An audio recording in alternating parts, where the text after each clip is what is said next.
तो सुबह हो चुका भैया, टाइम तो वही हो चुका जो हमारा होना चाहिए, सुबह करीब 6:15 हो चुके। और मैं यूट्यूब फैमिली को सभी को अपनी तरफ से राधे राधे बोलता हूँ। देखता हूँ दोस्तों आज की सुबह कैसी आप लोग की अच्छी होगी और मुझे कमेंट करके बताना।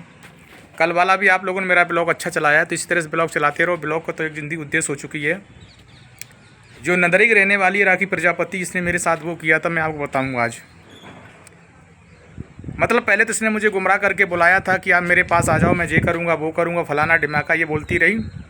तो सबसे पहले मैं उस हरामखोर से कहना चाहूँगा, इसके बाप से, इसकी मातारी से, कि अगर लड़कियों की दलाली खानी है तो एक तो दिल्ली में दलाली कर ही रही है, यहाँ भी दलाली करा लिया कर।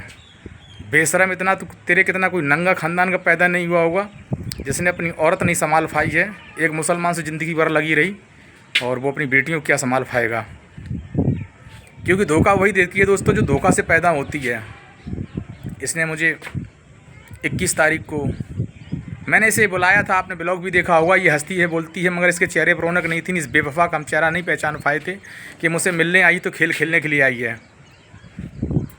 मैं भगवान से यही दुआ करूंगा इसके साथ हर खेल वो खेले जाएं जो ज़िंदगी में पछतावा करे। किसी सच्चे इंसान को धोखा नहीं देना चाहिए थे। अरे तुझे छिनार यही सब काम करना था तो एक बार मुझे बता तो देती, मैं तुझे ऐसे कोठे पे बैठा था जाके जहाँ तेरा अच्छा बिजनेस और अच्छा तेरा पैदा होता। मैंने तो तुझे रियल प्यार किया था, रियल। और आज भी उतनी जगह रखूँगा जितनी तेरे लिए हमेशा थी। मैंने तुझे कोई धोखा नहीं दिया, तूने जो मुझे धोखा दिया है उसका रिजल्ट आज नहीं तुझे कल तो मिलना ही परमात्मा की कृपा से। मैं कभी भी किसी के बारे में बुरा नहीं सोचता हूँ, और सोचा जिसके बारे में सोचा है तो उसका सर्वनाश ही हुआ है। दोस्तों इसने मुझे 5 तारीख को बुलाया था, फिर अपने गुंडे लेकर आई थी। इसने मेरे ऊपर आक्रमण कराया था। ये सोचती होगी कि मैं अपने शेरों से इनको पकड़वा के बंद करवा लूँगा तो कुछ दिन बाद ये हथियार डाल देगा, मगर नहीं, ऐसा कुछ नहीं होता है। मैं अपने घर पे टाइम से करीब 6 बजे उसी दिन आ गया था, क्योंकि बच्चों में इतनी दम है, मुझे वो निकाल लाएंगे। कहीं भी अगर हम फंस जाएंगे तो वो निकाल के लाएंगे, अपनी ज़िंदगी दांव पर लगा देते मेरे लिए, वो मुझे निकाल के लाते हैं चाहे कुछ भी हो जाए। मगर मैं दोस्तों ये कहना चाहूँगा कि जो लड़की जो औरत बिस्तर की जगह आदमी बदलने लगे तो समझ लेना वो पक्की छिनार हो चुकी है। मैं ज़्यादा अपनी बारी कुछ नहीं कहना चाहूँगा उसको, बस यही कहना चाहूँगा कि जो तुमने 5 तारीख को खेल खेला है, अब तेरी इज्जत क्या रह गई? ये कुतिया से बढ़कर जो तेरी इज्जत लोगों ने वीडियो द्वारा देख ली है, जो FM लोड थी, तूने अपने हाथों से मेरा ही फ़ोन लिया और अपने हाथों से तूने लॉक खोल के देख लिया। अगर तुझे शर्म आती तो वो ऐप काट देती, ऐप खोल के मत देती, तो हम तेरी बुद्धिमानी जानते थे। अरे चिल्लू भर पानी में डूब जा, और जिसने तुझे जन्म दिया तारावती, इसे मार दे तो अच्छा होगा, समझे? क्योंकि इसकी किसी का घर बिगाड़ने से कोई फ़ायदा नहीं होगा। फिर ये किसी का घर बिगाड़ेगी और फिर घर बिगड़ेगा। दोस्तों 5 तारीख को मैं तो बच गया हूँ माधव कृपा से दोस्तों, क्योंकि इसने तो चैनल के पीछे ऐसे पड़ गई है वैसे हाथ धो करके जिसका कुछ कहा ही नहीं जाता, जैसे चैनल कितना पैसा मुझे पैदा करा रहा हो। अरे तू हमसे मिल और मिलना ही तुझे पड़ेगा, याद रखना। मेरी ज़िंदगी तो कैसे चल रही परमात्मा ही जानेगा, और क्यों चलेगी परमात्मा ही जानेगा। पर तू याद रखना, तूने जो मेरे साथ किया वो अच्छा नहीं किया है राखी जी। मैंने तुझे दिल से चाहता, अगर जान जाता ना तू काली नागिन बन के मेरे संग चलेगी चादर ओढ़ के, तो मैं तुझे तेरा फन पहले ही कुचल देता। और क्यों चिंता करती, मैं नहीं कुचलूँगा। अरे तेरा तो फन, तू ही कुचली जाए किसी समय पर आने वाले पर। तू अपनी खूबसूरती पे बहुत नाज करती ना, तेरी खूबसूरती तो बाज़ारों में दिख गई है, अब रह क्या गया तेरे पास? क्योंकि यहाँ तेरे लिए दिल में जगह थी कभी, अब इस दिल में भी जगह नहीं है। जिस चीज़ को मैंने पर्दा में राख के तुझे रखा था, तूने वही नीलाम करती तो क्या तेरी इज्जत करेगा समाज? अब तू अपने विश्व सुंदरी बनती रहे तो बनती रहे।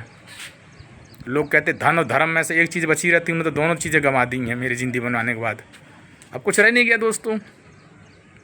अब 5 तारीख की क्या घटना घटी थी और कैसे घटी थी, कहाँ घटी थी, ये आप लोग को हम अभी नहीं बता सकते हैं, क्योंकि दुश्मन मेरे पीछे हाथ धो के पड़े इस तरह से हैं। पता नहीं ये लोग क्या सोच रहे होंगे। अरे किसी को नुकसान पहुंचा कर अगर तू नुकसान देना चाहती है तो याद रख, पहले अपने भड़ुआ बाप से कह दे तेरे हाथ ही पीले कर दे किसी भड़ुआ के साथ जाके, जिससे नाजायज औलाद पैदा करने लगे। कि तुझे प्यार की परिभाषा नहीं, तुझे वो परिभाषा चाहिए जो चारपाई पे चारपाई से चारपाई पे जाने लगे। तो दोस्तों याद रखना, मैं बताऊंगा अगले ब्लॉग में बहुत जल्दी कि मेरे साथ ये चेहरे पे सूलिंग क्यों आई थी और क्या घटना घटी थी, क्योंकि ये कासगंज से वो अपने यार लेके आई थी जिनके बारे में कुछ बता नहीं सकता हूँ। बताऊंगा आपको ज़रूर ही, क्योंकि किसी का मैं नाम नहीं रखना चाहूँगा और ना मैं नाम रखना पसंद करता हूँ। उसने तो पूरी ज़िंदगी में ये सोचा इसे उजाड़ ही दूंगा आज, मगर जिस पे मेरे माधव की आशीर्वाद होगा ना, उसके यहाँ जीवन कुछ नहीं हो सकता है। और मैं माधव का रियल भक्त हूँ। आप लोग देखना, मैंने अपने मंदिर मकान पे मंदिर बनवा रखा बहुत बढ़िया। ये देखिए हमारे माधव का मंदिर है। और जब तक इनका मेरे ऊपर हाथ है, किसी हराम खोर की औकात नहीं जो मुझे नीचे गिरा दे। याद रखना, तूने तो वो खेल खेला था तेरे बाप ने। वैसे तो तेरा बाप मरने वाला तो फिर साला जिंदा कैसे हो गया था? उसे जिंदा होने में टाइम कितना लग गया? जिंदा नहीं उसे होना चाहिए था, मर जाना चाहिए। और ये माधव से दुआ करता हूँ मैं कि 6 महीने के अंदर तेरा बाप अगर नहीं मरा माधव, तो मैं तुम्हारी पूजा ही करना बंद कर दूँगा। कि सबसे ज़्यादा मैंने आपकी पूजा करी है। मेरा ही श्राप लगा हुआ तेरे बाप को टीबी हुई, और मेरा ही श्राप लगेगा तुझे वो बीमारी पड़ेगी जो कभी ज़िंदगी में तू ठीक नहीं हो सकती है।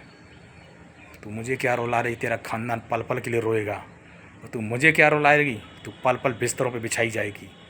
हर पल तुझे, अभी नहीं, अभी तो तुझे खूबसूरती बड़ा नाज है। तो दोस्तों दिखाएंगे अगले वीडियो में इसी वीडियो के साथ, क्योंकि बोला नहीं जा रहा, गले में दर्द हो रहा है, चेहरे में भी दर्द है, गले में भी दर्द, इसलिए आवाज़ नहीं निकल पा रही है। तो मैं बताऊंगा इसके बारे में, ये कैसे आई मेरे जीवन, कैसे कैसे से मैं कहाँ कहाँ ले गए हैं। और 21 तारीख की घटना, वो होटल, अगर आपको भरोसा नहीं है तो आइए होटल में। इसकी माने 21 तारीख को भेजा था और 10,000 रुपये लेकर गई, और मैं इसे खुद मेरेची तक अपनी गाड़ी से छोड़ के आया था। एक एक प्रूफ मैं दे सकता हूँ, आप आइए एटा में, या कभी भी हमारी नंबर भी मैंने सेंड कर रखा है, दिखाऊंगा मैं आपको अपनी वीडियो में। और ना भरोसा तो एक ब्लॉग पड़ा हुआ है, देखिए छोटा सा ब्लॉग होगा जिसमें ही रोस ही रही है। जय श्री राधे राधे, मिलते हैं अगले ब्लॉग में।